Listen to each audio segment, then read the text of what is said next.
अस्सलाम वालेकुम दोस्तों। मुताला पाकिस्तान के सिलसिले में बात करते हुए आज हम 14वें लेक्चर तक पहुंच गए हैं।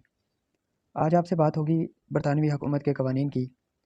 कब कौन सा कानून बनाया गया, कब उस कानून का इतलाक़ किया गया या वो कानून कब लागू किया गया, उन कानून के मुताबिक किसको क्या हकूक़ हासिल थे, किसकी क्या ज़िम्मेदारियाँ थी, सब जानेंगे आज की वीडियो में।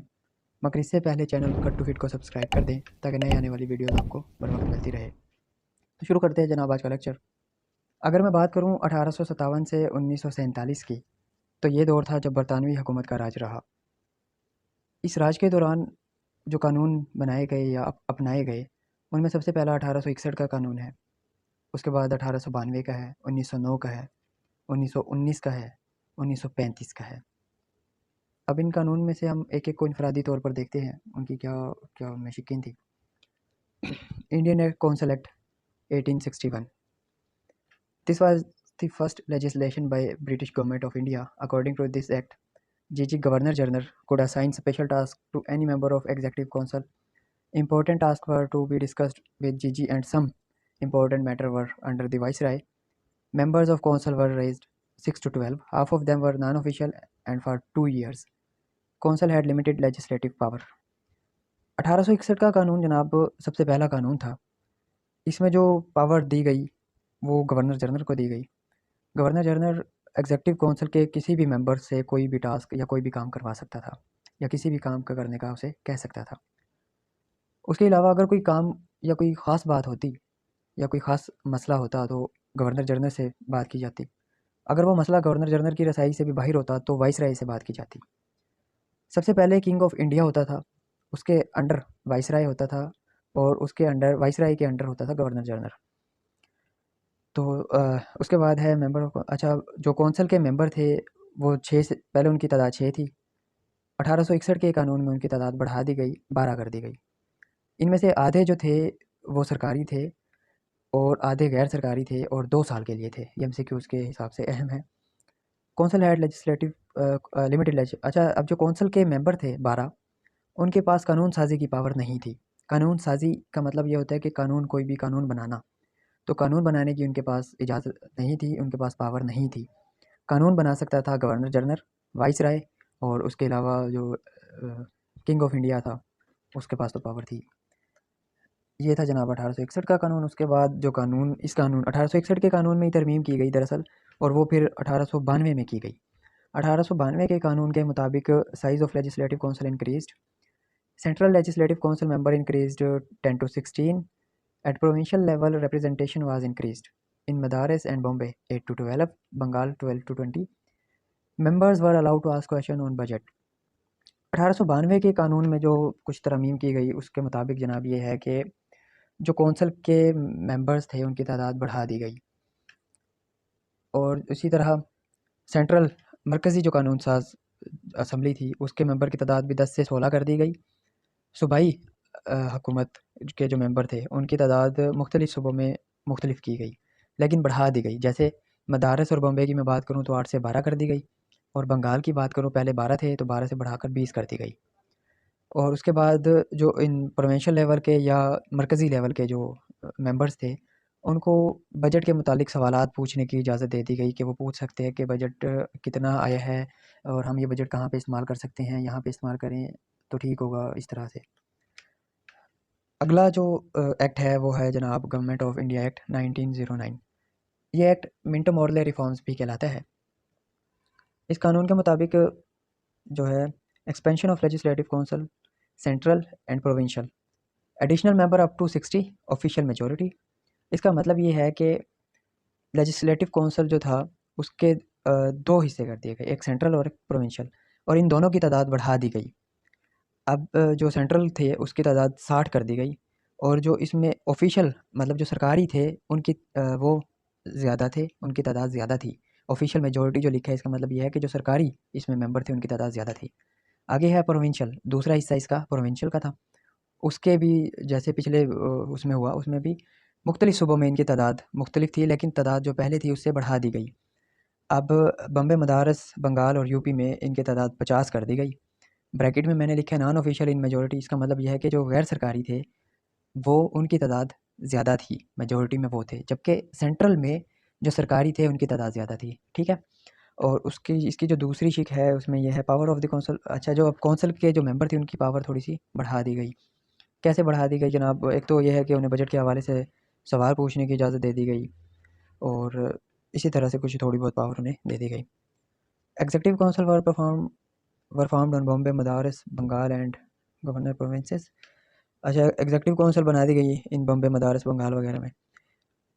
Elections were to be held. अच्छा, यूनिवर्सिटी, स्टेट और इसके अलावा डिस्ट्रिक्ट बोर्ड, म्यूनसिपल कमेटी, ज़मींदार और चैम्बर ऑफ कॉमर्स, इनके लिए जो है इलेक्शंस होते थे। इनके मेंबर्स के इंतखाब के लिए इलेक्शंस होते थे और फिर इनका जो मेंबर्स थे वो तैनात होते थे। Separate electoral. अच्छा, अब इस कानून 1909 के कानून के मुताबिक जो माइनॉरिटीज़ थी उनको ये हक हासिल था कि वो अपने नुमाइंदे को खड़ा करें, और उस मतलब उसको वोट की पावर हासिल थी, इलेक्शन लड़ने की उसको इजाज़त दे दी गई थी। मतलब यह है कि माइनॉरिटीज़ को ये इजाज़त थी कि वो किसी भी नुमाइंदे को मुंतखब करें और उसको इलेक्शन के लिए सामने खड़ा कर दें, यानी वो इलेक्शन लड़ सकता है माइनॉरिटीज़ की बुनियाद पे। उसके बाद अगला जो है 1919 का कानून है। इस कानून को जो है जनाब मॉन्टेगो चेम्सफोर्ड रिफॉर्म्स भी कहलाता है। Mr. Montagu, Secretary of State, visited India and discussed the constitutional matter with Viceroy Lord Chelmsford and the Indian political leaders. The outcome was the Government of India Act 1919। अच्छा, इसमें वो कहता है कि mister Montague जो है state secretary, उसने viceroy Chelmsford से मुलाकात की और जो इंडिया के कानून के हवाले से एक कुछ ये मीटिंग हुई, और इस मीटिंग का जो नतीजा आया वो था कानून 1919। इस कानून के मुताबिक जो है one centre way to houses, एक मरकज़ जिसके दो हाउस थे। नंबर वन, उन हाउसेस में number one council of state with a membership of 60, out of which 34 were to be elected and 24 nominated official and non-official members. The council's tenure was fixed at 5 years. इसमें जो पहला था वो council of state था, उसके total मेंबरान की तादाद 60 थी। इस 60 में से 34 जो हैं वो इलेक्टेड थे, यानी मुंतखब किए जाते थे, जबकि 26 जो है वो वैसे ही नॉमिनेट किए जाते थे। अब इन 26 में से हो सकता है 25 ऑफिशियल हों या 24 ऑफिशियल हों, 10 ऑफिशियल हों, कुछ भी हो सकता है। ऑफिशियल और नॉन ऑफिशियल की तादाद मेंशन नहीं है, और इनका जो टेन्योर था वो 5 साल का था। दूसरा जो इस हाउस की बात की है वो लेजिस्लेटिव असेंबली थी, और legislative assembly was consisted of 145 members, out of home 105 were elected and rest would be nominated. अगला है कानून साज असेंबली, दूसरा जो इसमें टोटल जो मेंबरान की तादाद है 145 है, जिसमें से 105 जो है वो इलेक्टेड होंगे, जबकि बाकी के नॉमिनेट किए जाएंगे। सेपरेट इलेक्टोरेट फॉर माइनॉरिटीज़, ये मैं बता चुका। अब 1919 का कानून ही चल रहा है। इसके मुताबिक legislator had no control over defence, foreign policy, budget questions, resolutions, adjournment motions were allowed. अच्छा, इसके मुताबिक दो हाउसेस थे। लेजिस्लेटिव जो असेंबली थी उसको कोई कंट्रोल नहीं था डिफेंस पे, बैरूनी बजट की पॉलिसीज़ के हवाले से, बजट पर क्वेश्चंस करने के हवाले से। और इस कानून के मुताबिक जो गवर्नर जनरल था उसको वही इख्तियारात हासिल थे जो पहले कवानीन के मुताबिक हासिल थे। उसके बाद है provincial legislative council, membership increased 70% were elected, they were have limited power, they could reject budget but JG could restore it। अच्छा, इस प्रोविंशियल लेजिस्लेटिव सूबाई कानून साज असेंबली जो थी उसके मेंबरों की तादाद भी बढ़ा दी गई। अब उन बढ़ी हुई तादाद का कोई जिक्र नहीं है, लेकिन उस तादाद में से 70% जो है वो इलेक्टेड होंगे और उनकी पावर महदूद होगी। हाँ, वो बजट को रिजेक्ट कर सकते हैं कि हमें मतलब ये बजट मंजूर नहीं है। इसकी मिसाल अगर मैं दूँ तो मतलब अगर 6 लाख रुपया बजट तालीम का रखा गया तो उनको ये पावर हासिल थी कि वो इस बजट को रिजेक्ट कर दें और अपनी तजावीज़ दें कि 6 लाख नहीं 8 लाख कर दें या 2 लाख कर दें, जो भी उनकी जहन में चल रहा था। लेकिन अब वो रिजेक्ट भी कर दे तब भी गवर्नर जनरल के पास ये पावर थी कि वो इसको अप्रूव कर दें। उसके बाद डायरची सिस्टम है, बहुत इंपॉर्टेंट। इसके according to the new arrangement subjects were divided into 2 categories, I reserved objects and transferred subjects. Reserved subjects include judiciary, canal, land revenue, finance, press, power, etc. Transferred subjects include local government, education, public health. In case of dispute, if something belonged to reserved or transferred side, the governor was entitled to make the final decision. Diarchy system के मुताबिक जनाब ये है कि दो तरह के subjects को दो हिस्सों में तकसीम कर दिया गया। पहले हिस्से में जुडिशरी, अदालती निज़ाम, नहरी निज़ाम, ज़मीन का निज़ाम, ज़मीनी निज़ाम, फाइनेंस, माशी निज़ाम, प्रेस और पावर ये आता है, और ये जो है रिज़र्व्ड सब्जेक्ट्स में आता है। और जो दूसरा है उसमें आता है तालीम, लोगों की सेहत, तालीम और सेहत हो गया, लोकल गवर्नमेंट आती है। इसके मुताबिक ये है कि रिज़र्व्ड सब्जेक्ट्स जो है वो उनमें मैक्सिमम जो हासिल है वो ब्रिटिश के पास हासिल है। मतलब रिज़र्व्ड जो सब्जेक्ट्स है उनको कंट्रोल करने का इख्तियार ज़्यादातर ब्रिटिश के पास है, क्योंकि ये ज़्यादा आप देखें तो एलीट किस्म के ये काम है सारे। जुडिशरी हो गया, लैंड रेवेन्यू, फाइनेंस पे कंट्रोल, पावर या प्रेस पे। और इसके अलावा जो छोटे मोटे काम है तो वो बरसगीर के जो लोग रखे हुए थे तो उनके हिस्से में। अब आगे ये कहता है इन केस ऑफ डिस्प्यूट, इसका मतलब ये है कि अगर अ, इन सब्जेक्ट्स के अलावा कोई और सब्जेक्ट सामने आता है और उसमें ये कन्फ्लिक्ट है कि आया कि ये रिजर्व्ड सब्जेक्ट होना चाहिए या ट्रांसफर्ड होना चाहिए, तो उसका फैसला गवर्नर करेगा। और उसके बाद है गवर्नमेंट ऑफ इंडिया एक्ट, आखिरी है ये। It provided a federal system with the centre, 11 governor provinces, 6 chief commissioner provinces and the state willing to join it. 1935 के कानून ने जो फेडरल सिस्टम मुतारिफ करवाया और उसका एक सेंटर होता था, 11 गवर्नर प्रिंसेस होते थे और 6 कमिश्नर प्रोविंसेस होते थे इसके मुताबिक। 3 लिस्ट ऑफ सब्जेक्ट्स, डायआर्ची सिस्टम में सब्जेक्ट्स की 2 लिस्ट थी, जबकि एक्ट ऑफ इंडिया में सब्जेक्ट्स की 3 लिस्ट थी। इसके मुताबिक फेडरल लिस्ट है defence, postal service, external affairs, coinage and communication. Provincial list included education, police, local self-government, justice, agriculture, public service, fisheries, and forest. Concurrent list include criminal law, civil marriage, divorce, registration, bank, bankruptcy, factory and succession. अब इस कानून के मुताबिक जो है 3 subjects को 3 लिस्टों में तकसीम कर दिया गया, जिसमें फेडरल थी और फेडरल में डिफेंस आता था, postal service, external affairs, communication के मामला। और प्रोविंशियल लिस्ट में आता था तालीम, police, local government, justice, agriculture, public service के मुतालिक, फिशरीज़, फॉरेस्ट के मुतालिक था। और उसके बाद तीसरी जो लिस्ट थी कंकरेंट लिस्ट थी, और इसमें क्रिमिनल लॉ, सिविल मैरिज, ये चीज़ें थी बस।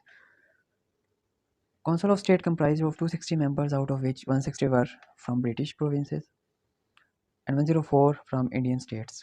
अब कौंसल के टोटल 260 मेम्बरान थे। अब उसमें से 156 ब्रिटिश थे और 104 जो थे वो इंडियन थे। अब जाहिर सी बात है इतने मेंबर थे तो उनको जो निचले लेवल के काम थे वो सौंपे गए होंगे। Method of elections was indirect. Communication representation was also secured. Federal Assembly was lower house, consisted 375 members, out of which 250 represented British provinces, 125 from Indian state. Council of state के 260 थे। फेडरल असेंबली के जो lower house है उसके 375 मेंबरान थे, जिसमें से 250 British थे और 125 इंडियन थे। Executive chief have power of, ये एमसीक्यूज ये जो है सवाल में पूछा जाता है कि एग्जीक्यूटिव चीफ की पावर्स क्या थी, तो वो ये थी: act on advice, independent judgement, discretion, emergency power, ordinances, power to rule provinces directly. कोई भी 3 या 4। Act 1935, federal court and high court were formed under this act. Burma was separated from India, Sindh was separated from Bombay. तो ये 1935 का कानून था। इसके मुताबिक जनाब कोई भी 4 या 5 आप इसकी शिकें बता दें। इसके मुताबिक पूछा जाता है, बहुत अहम है 1935 का कानून। अगर पूछा जाए तो आप कुछ भी बता सकते हैं उनमें से 4 या 5 अपनी मर्ज़ी से। तो इस लेक्चर से जनाब जो एमसीक्यूज़ बन सकते हैं वो ये है। वीडियो को पॉज़ कर लीजिएगा क्योंकि वीडियो पहले ही बहुत लंबी हो गई है, और इसके अलावा जो क्वेश्चन पेपर में आए हैं वो ये है। ये था जनाब आज का लेक्चर। उम्मीद है आपको पसंद आया होगा। अगर पसंद आया है तो चैनल को सब्सक्राइब करके लाइक कर दें। मिलते हैं अगले वीडियो में, तब तक अल्लाह हाफ़िज़।